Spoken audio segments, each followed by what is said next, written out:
Hey BC Calc, welcome to our first virtual learning video. We're starting Unit 8, applying what we know about integration, and 8.1, we're focusing on the average value of a function. In reality, we're also focusing on kind of how to interpret what the integrand means, how to interpret how the fundamental theorem of calc, part 2, right, this solving a definite integral, how that relates to accumulation over time. And then I did email you in today's email where you got this link, the handout. So if you'd like to follow along or even print it, that's up to you. I know that'll be a lot of paper, especially with all your other classes, but maybe you could have a split screen on your computer and or you can just follow along with this video and write everything down if you prefer. I'm going to be using the handout as well as some of my own notes to go through this lesson. Okay, so this is the fundamental theorem of calc, right? If we have some function in here, and we want to evaluate it from a to b, our lower and upper limits, we integrate the function, so we're integrating f prime, we get f, and we evaluate at our upper limit, and then subtract evaluating it at our lower limit. That gives us the amount of change in our function between a and b, right? So if this is meters per second, right, our velocity or something, then the integrated value of that function would be the position, the meters. So this would be how many meters somebody traveled from time A to time B. If this is how much oil is flowing into a tank, right? This is the amount of oil that is in that tank from time A to time B.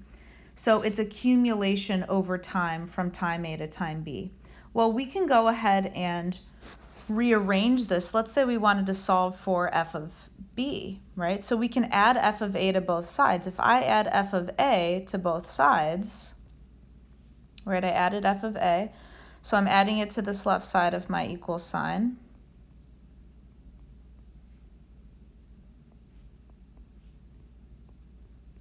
And then I added it to the right side of the equal sign, so it made the f of a go away over there. So this is just an alternate way of writing the fundamental theorem of calculus. And basically it's saying that if you start with some initial value at A, right, initial position, initial amount of oil in the tank, whatever, some initial value at A, and then you add the amount of change that occurs from A to B, you will find out where you're at time B, the value of the function at B. I will write that out here so you can copy it down. Okay, so this is just a screen grab from your handout. So I would maybe write this down or just make sure you understand it. Then they give a good example, right? If we start with a population in a town of 5,500 people and then the population changes, p prime of t, then in order to determine how many people are in our town after 10 years, we'd have to start with our initial value because we already had that many people, plus the accumulated amount of people from year 0 to year 10. It's not enough to just say, like, this is the change in our amount of people in the town. This entire thing, including the 5,500, is the total amount of people after 10 years. So here's the accumulation or the change over those 10 years. Here's the initial value. And that's essentially what this says here. Initial value plus change over time, A to B, gives us the value at B. Okay, the next main idea is the actual average value, the title of this section here. Okay, so the average value, right, we find the value of change. The writing in black is our fundamental theorem that we've discussed. And then this 1 over b minus a is going to give us the average, right? Think about how you find average. You divide by how many there are, basically. So what we're doing is we are dividing by the amount of time or the amount of the interval here from a to b. So 1 over b minus a is what we have to basically multiply by aka divide by b minus a in the end. So we'll do some examples with that at the end of the video as well, but just make sure you have this written down for the average value of a function. Next, we're going to move on to the part 1 of your handout. Okay, this part 1 is just basically getting us comfortable with writing out verbal expressions in a mathematical way using an integral. So number 1, we see that we start with 30 gallons of a pollutant at time t equals 0.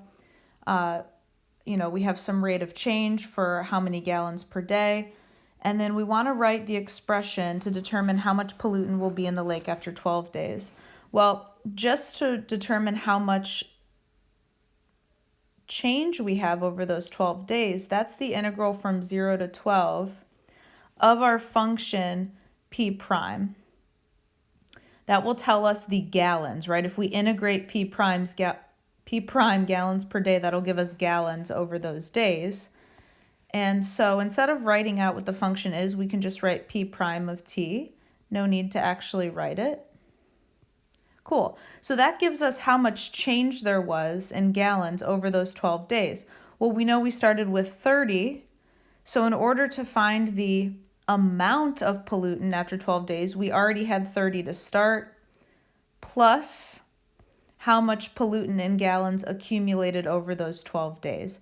So that is just the integral expression that we can use to represent how much pollutant is in the lake after 12 days.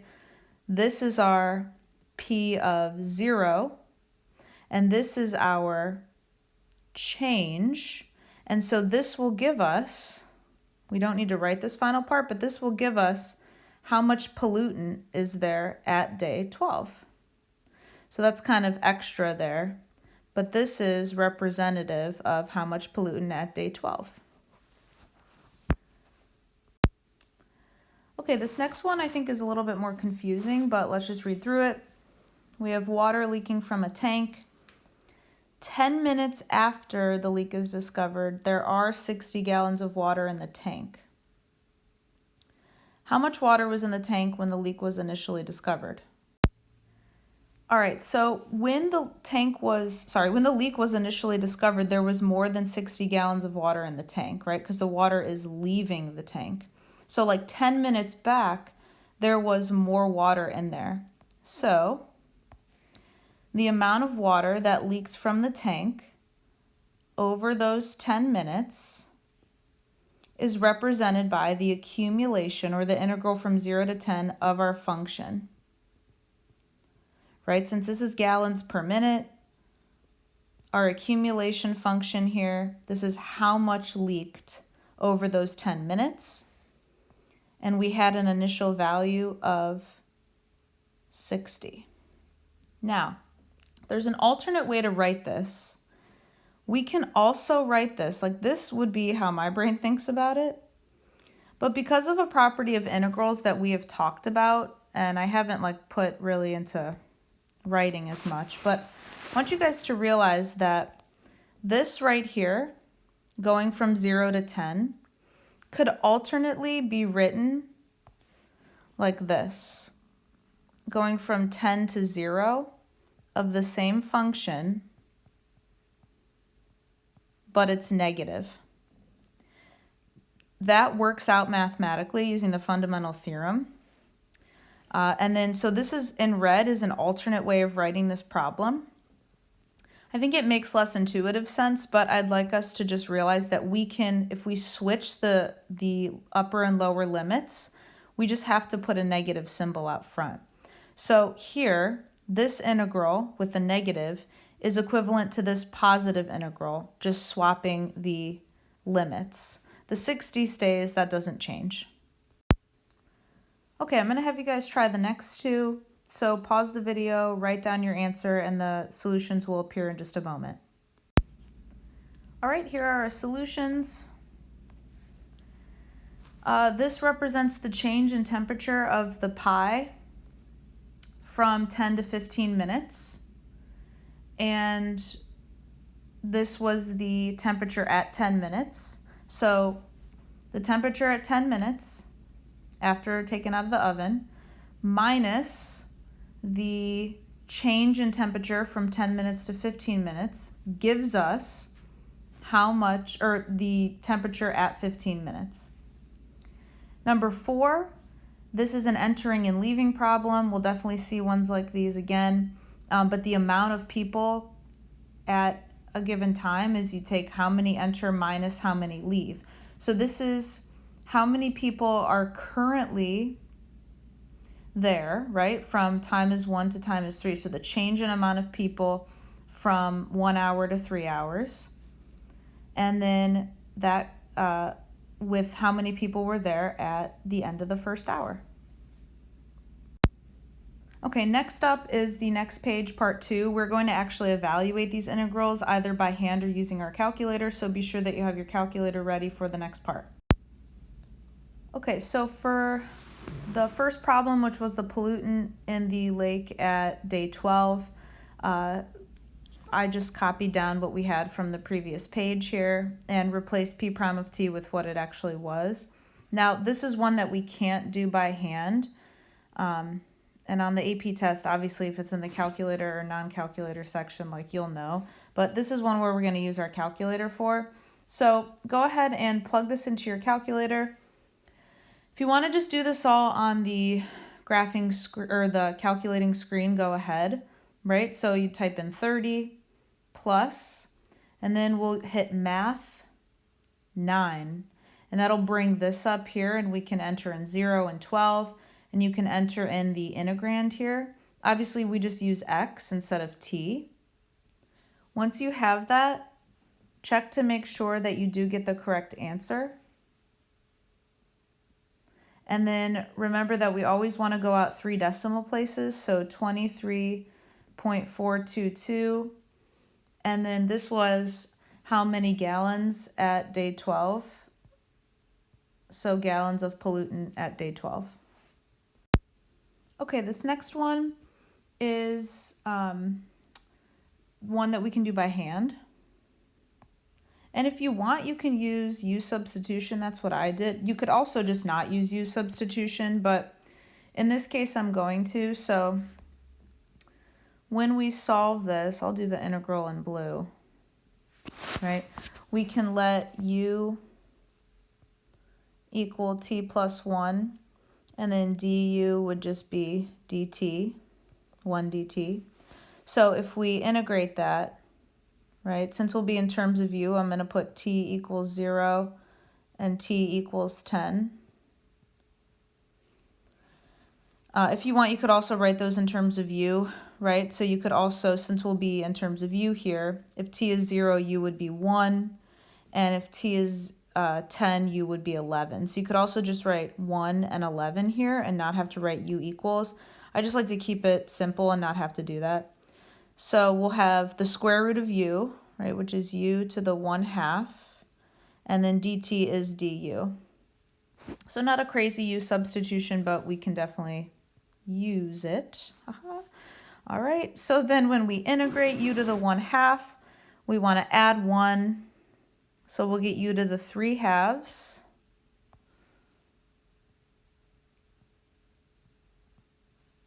And then we need to divide by 3/2. There we go. We need to divide by 3/2. So 1 divided by 3/2 is just 2/3 out in front. Okay, so I'm going to just bring down this 60 because it's still a part of our problem, but we're just not going to really worry about it. And then we can rewrite this as 60 and back sub, right? 2/3. And then what is u? U is t plus 1 to the 3/2. And we have to evaluate that at t is 10 and t is 0. All right, when we evaluate that, we'll plug in. So we'll have 60 plus 2/3, and then when we plug in 10, we'll have 11 to the 3/2. That's a 3. And then minus, when we plug in 0 for t, we'll have 2/3, and if we plug in 0 for t, we'll have 1 to the 3/2, which is just 1. So this is our final answer. And that's really as far as we can go. We can't necessarily evaluate this without a calculator. And don't even worry about doing 60 minus 2/3. It's unnecessary with a no calculator problem. Okay, I'm gonna have you practice the third one. This is a calculator active problem. So go ahead and make sure that you evaluate that in your calculator, see what you get, pause, and then we'll check our answer.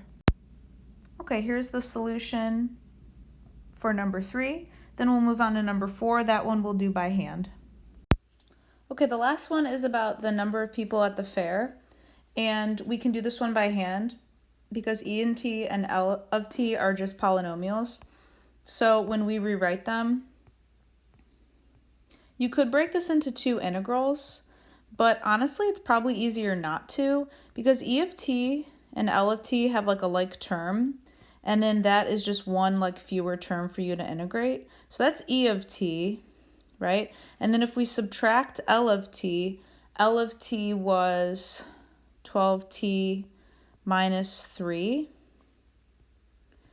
Well, if we do that, right, and if we distribute our negative through when we subtract, then 16t minus 12t will cancel to a 4t, and then we'll be just left with a plus 3. So I think that's easier to integrate rather than separating it and doing this integral from 1 to 3 minus this integral from 1 to 3. That's just a scenario where it's easier to not separate it, in my opinion. So when we integrate, right, 30t squared, we'll get 30 over 3t cubed, so 10t cubed.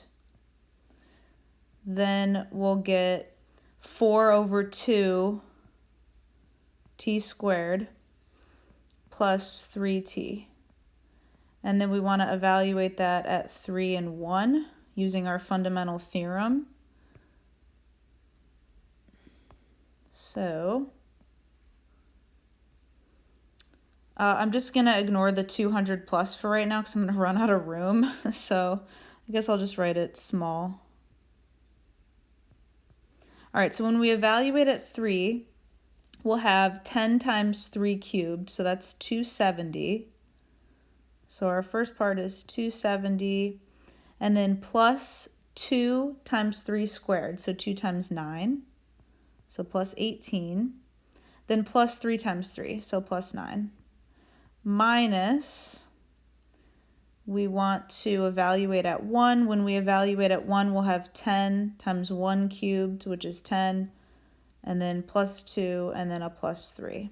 All right, so when we evaluate this whole thing, it's 200 plus, and then whatever we get in here. So 270 plus 18 plus 9 gives us 280, oops, sorry, 297, my bad. And then minus 10 plus 2 plus 3 is 15. All right, so when we do that, we'll have 200 plus 282, which gives us 482 people at the end of the 3rd hour after the fair opened. Okay, this is a situation where we're going to match basically, so we have a pipeline company, manufactures pipe, sells for $100 per meter. Okay, the company reports the cost to produce the pipe is X meters from the beginning of the pipe. Okay, C of X dollars per meter. Cool. So that's all we really need to understand.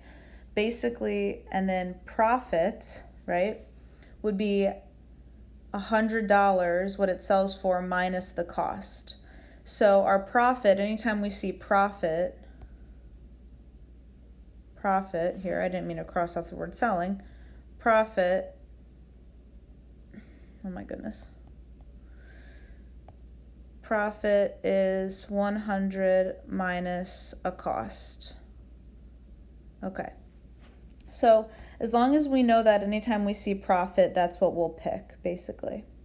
All right, the other main idea is the word average. So this is kind of the first time we're going to see this in context here. Anytime we see average, like in part C, there's average, part E, there's average, part G, there's the word average. And so average means we have to divide by something out in front or multiply by a fraction, because that will give us an average value, right? Dividing by how, our accumulation, basically our upper minus our lower limit. All right, so let's take a look and just walk through them. If we look at, maybe we can look at let's look at number 1 first. We'll just go through it, and then we can cross off ones that we've already done. Okay, we can see that number 1 is pretty simple, right? So it's integrating the cost in dollars per meter. So if we integrate that, it's going to give us just dollars. And then it's looking like we're integrating from 0 to 125. So out of all of these, the ones that give us only in dollars, right? There's a couple of them. We see B, right? Difference, but part A, it's like between 100 and 50. That's not these limits here. B says the cost of manufacturing 125 meters of pipe. That looks right, This will give us dollars when we integrate it from 0 meters to 125 meters. So we found our winner there. So B is done, and B is number 1. All right, number 2 is definitely an average. We're dividing by 125 here, multiplying by 1 over 125. So there's an average there. So let's look at our average ones. We have average profit, an average rate of change, or an average distance between 50 and 100. Okay, so it's definitely not a difference between 50 and 100 because those are not our limits of integration. So it's not G. Then it could be something with 125. This one's also 125. So this one says the average profit. And if we look, we said profit was how much it sells for minus the cost. So that's why number 2 is definitely C. So now we're done with that one. Number 3 is also an average, and it looks like there's a rate of change thrown in there. So by process of elimination, it's definitely not the one between 50 and 100. So it's definitely an average rate of change in dollars per meter in the cost per meter. Cool. So that one would be E. Okay, our next one, our limits of integration in number 4 are from 50 to 100. So let's look at ones that have those values in there.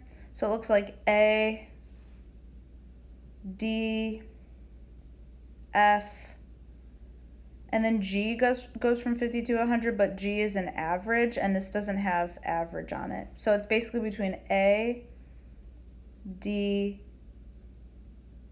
and F. Okay, so let's look at this. So this is just cost in dollars, right? C of X is cost per meter, dollars per meter. So when we integrate it, it's just dollars. Okay. So it's not sales price because sales price is just straight up 100. It's definitely production cost. So let's see, the difference in cost in dollars. That looks like our winner here, D. Since that is the difference in cost between 50 and 100 meters of pipe. Okay, so we're done with D. And we also already did E, and I forgot to cross it off. Okay, cool. All right, let's take a look at number 5. This is definitely an average. The only average one that we have left is G, and it's the average difference in cost per meter in dollars per meter. Okay, cool, that looks good.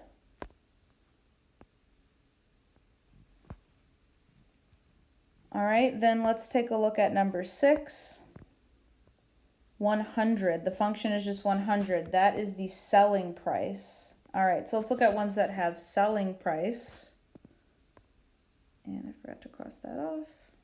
All right, the ones that have selling price, out of the two that's left is just A. So this is the difference in our selling price, sales price in dollars, between 50 and 100 meters of pipe. So that's A. And then our last one has to be F, but let's make sure it's right. So this is definitely a difference between 50 and 100 meters of pipe, and this looks like a profit. So does that match here, the difference in profit between 150 meters? Yes. Cool. All right, a little process of elimination, but practicing what each thing means. The next page will be one for you to try on your own. I do want to point out here for situation B that there should just be something added to part F, at least in my opinion. So I think that this one should say, for part F, it should say from t equals 0 to t equals 4 minutes. Okay, once you have that little change made, just when I went through it, I feel like it needed that.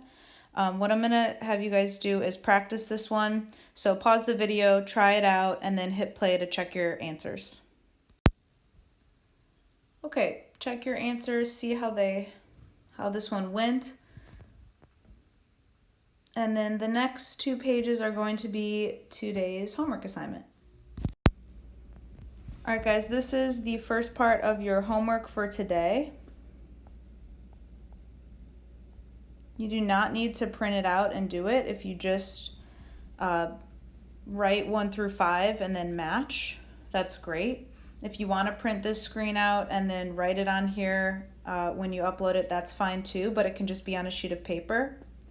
The next part of your homework will be on the next slide, so I'll move to that. This is also part of your homework, the check your understanding.